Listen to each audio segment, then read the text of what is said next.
今回はイタリアのチビタベッキアを出発し、ギリシャのクレタ島などを巡る陽気なカジュアルシップでの旅です。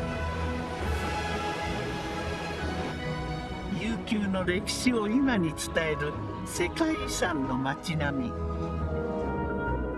神話に彩られた古代文明の遺跡、そしてその土地の人々によって受け継がれた文化やグルメなど、地中海は魅力の宝庫です。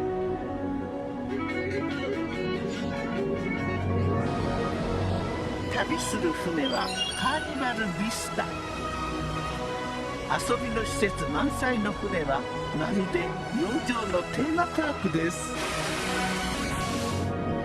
多彩な施設とサービスを誇る船での優雅な地中海クルーズの始まりです。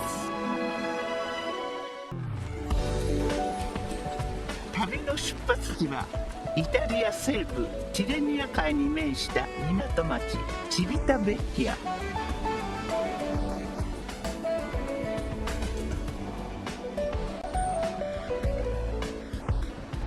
その港で出発の時を待つのはカーニバルビスタ。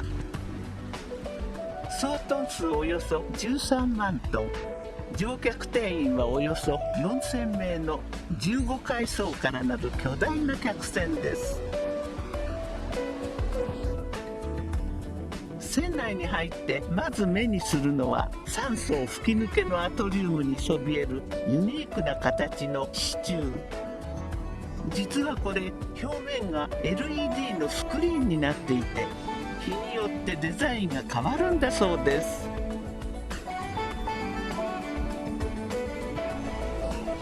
その他にもモダンでカラフルなインテリアが配された船内は遊び心にあふれています。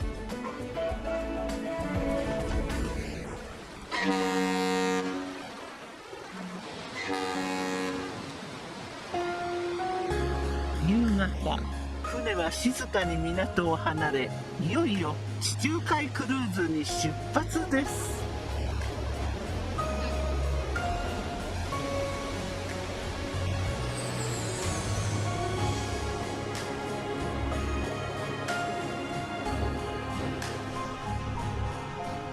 この船は子供から大人まで誰もが楽しめるファンシップ。施設も幅広い世代に合わせ実に様々です。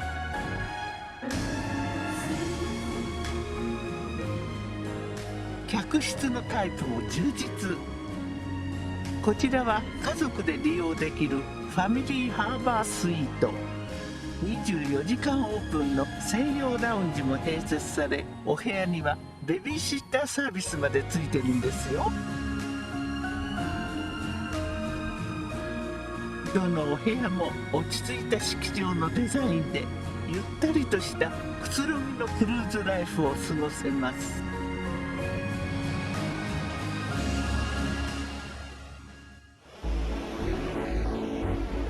クルーズ2日目、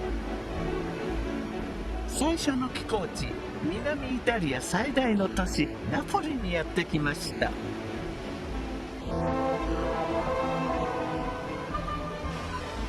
ナポリは紀元前6世紀に古代ギリシャの植民地として建設されました。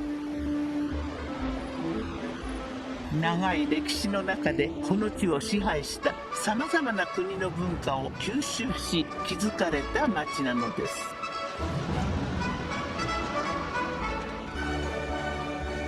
表通りから路地に入り、そこを抜けると旧市街スパッカナポリがあります。細長い通りの両側にさまざまなお店が軒を連ね、ここには昔ながらのナポリの下町風景が広がっています。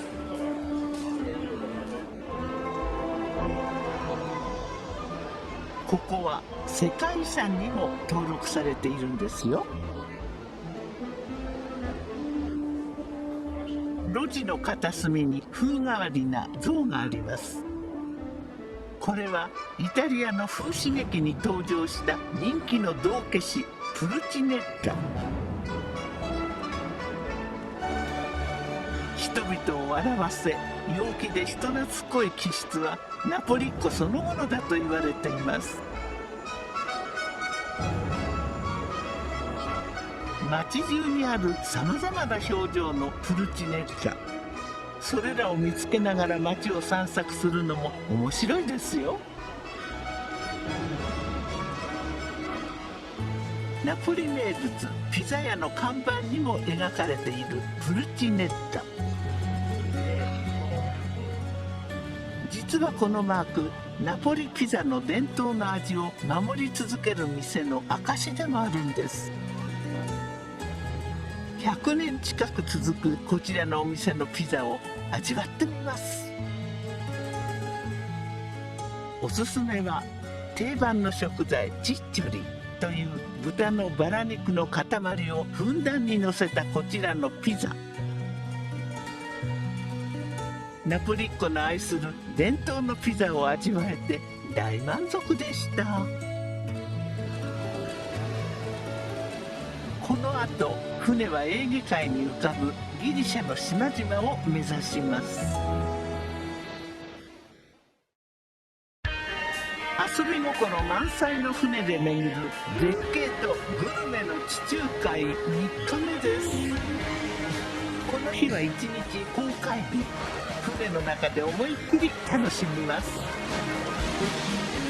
カーニバルビスタにはさまざまな遊びのアトラクションが満載。こちらはカーニバルクルーズ最大規模のウォーターパーク。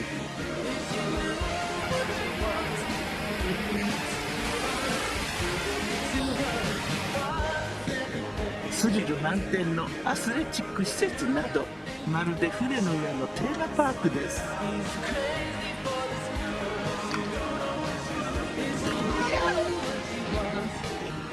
おや？上空を何かが通り過ぎますよ。これはカーニバルビスタの目玉アトラクションスカイライトです。海面からの高さはなんとおよそ46メートル。大海原を眺めながらの空中サイクリングなんてなかなかできない体験ですよね。船内にも楽しいアクティビティがいっぱい。こちらは最新映画なども楽しめる3階層分のスクリーンを持つ IMAX シアター。迫力の映像体験はここが船の上ということを忘れてしまいます。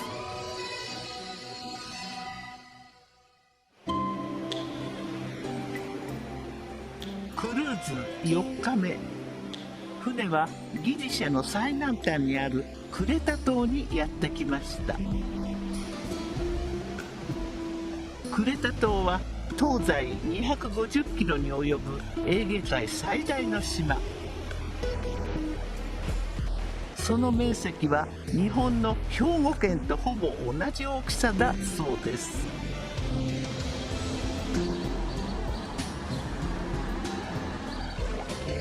豊かな自然と温暖な気候に恵まれたクレタ島は人気のリゾート地で、毎年200万人以上の観光客が訪れます。この島で一番人気の場所がクノッソス宮殿です。紀元前2000年頃に海上交易で栄えたクレタ文明の遺跡です。遺跡に描かれた鮮やかな壁画の数々が当時の繁栄の様子を今に伝えます。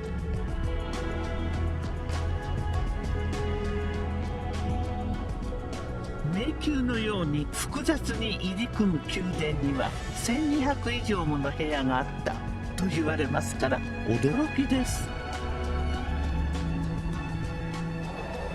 町から少し離れた山あいの村に行ってみました。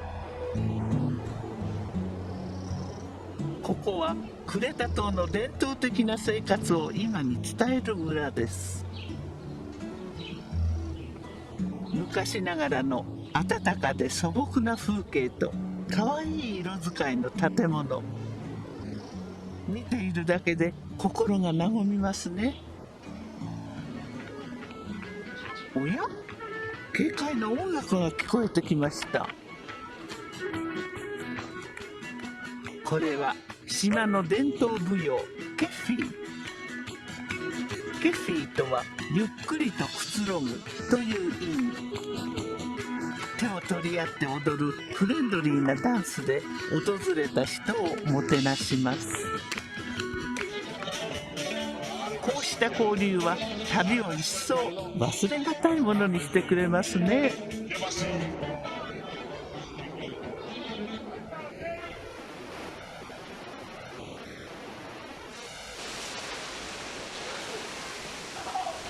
さて、いよいよお待ちかねのディナーの時間。カーニバルビスタの魅力は食の施設も豊富に揃っていることです。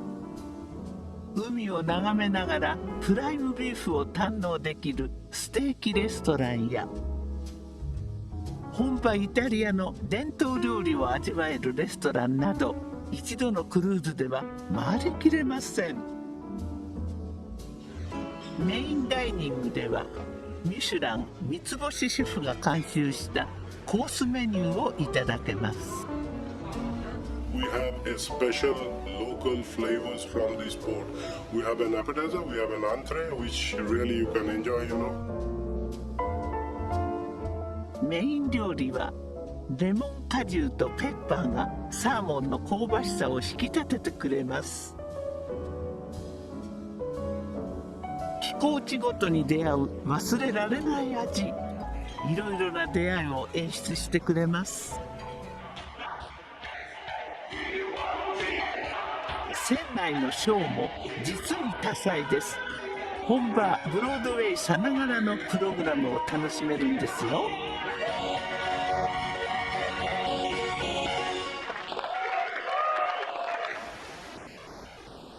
この後はギリシャのロードス島へと向かいます。遊び心満載の船で巡る絶景とグルメの地中海5日目です。朝のお楽しみはやっぱり朝食ですよね。リドマーケットプレイスには豊富なメニューが並びます。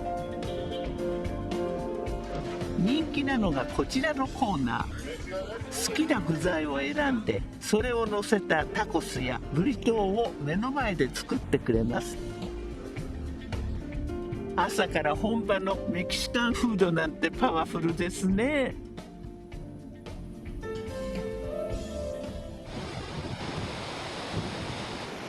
船はエーゲ海の東ギリシャのロードス島にやってきました。ロードス島は古くからアジアとヨーロッパを結ぶ地中海交易の拠点として栄えた島です。現在はリゾート地として知られています。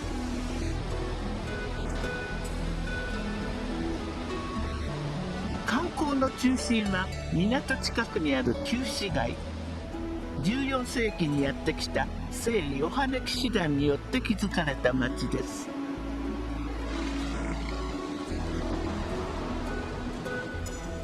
高さ10メートルの城壁がおよそ4キロにわたり町を取り囲む強固な要塞都市です。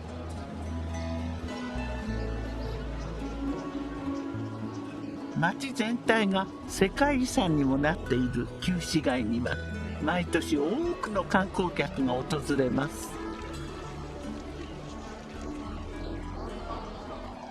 賑やかな通りから一歩路地に入ると、そこには中世の雰囲気漂うイポトン通りがあります。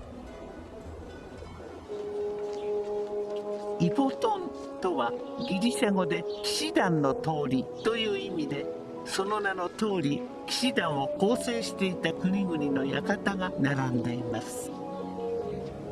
各騎士団の紋章が壁面に刻まれ、館は現在もそれぞれの国が領事館として使っているんですって。ちょっとお腹も空いたので地元のグルメをいただきたいと思います。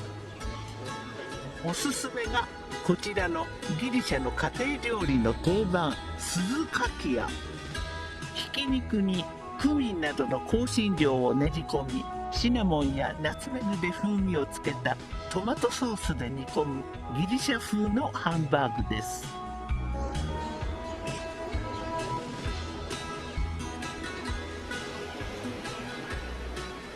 船はロードス島を後にしました。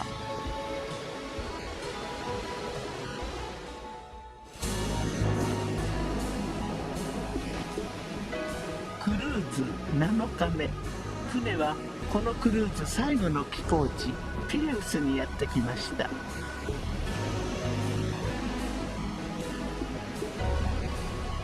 アテネの南西にあるピレウスはギリシャ最大の港町です。